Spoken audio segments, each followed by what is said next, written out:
கர்த்தருடைய பிரசநாமத்துக்கு மகிமை உண்டாவதாக. இன்று நாம் தியானத்துக்கு எடுத்துக்கொள்ள இருக்கிறதான வேத வசனம் மார்க்கு எழுதின சுவிசேஷம் 12ஆம் அதிகாரம் 30ஆம் வசனம். உன் தேவனாகிய கர்த்தரிடத்தில் முழு இருதயத்தோடும் முழு பலத்தோடும் அன்பு கூறுவாயாக. ஆமென்.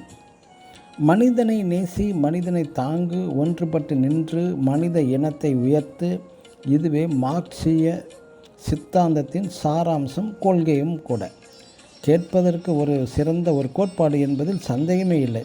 இது ஒரு உயர்ந்த ஒரு கொள்கை என்று உலகில் கோடிக்கணக்கான மக்கள் இன்னும் இதனை ஆதரிக்கின்றார்கள்.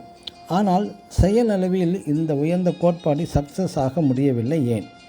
மனிதனை மனிதன் நேசி என்றால் இந்த சிறந்த கொள்கையின்படி மனிதனை மனிதன் நேசிக்க முடியவில்லை. ஏன்? இயற்கையாகவே மனிதன் சுயநலமையாகவும் பிறர் நலன் பாராதவனாகவும் இருக்கிறான். இந்த கம்யூனிசம் மனிதனை மனிதன் நேசிப்பது முக்கியத்துவம் கொடுக்க சொல்லுகிறது. ஆனால் கிறிஸ்தவம் முதலில் தேவனை நேசி என்று வற்புறுத்துகிறது. எதற்காக?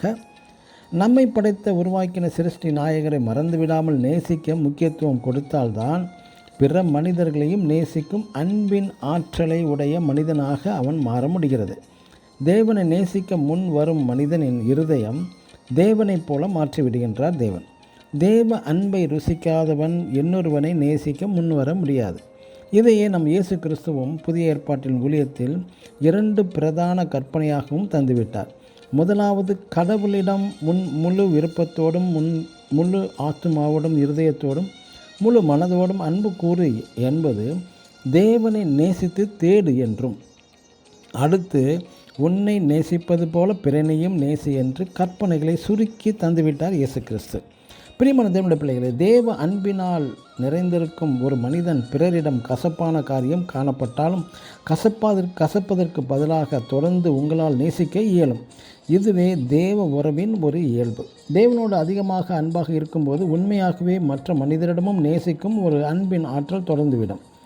ஒரு மனிதன் கடவுளை நேசித்து ஜெபம் செய்து வேதம் வாசித்து ஆராதனைக்கெல்லாம் சென்றுவிட்டு மற்ற மனிதரை நேசிக்காவிட்டால் அது ஒரு மாய்மால ஒரு தோற்றமாக காணப்படுகிறது.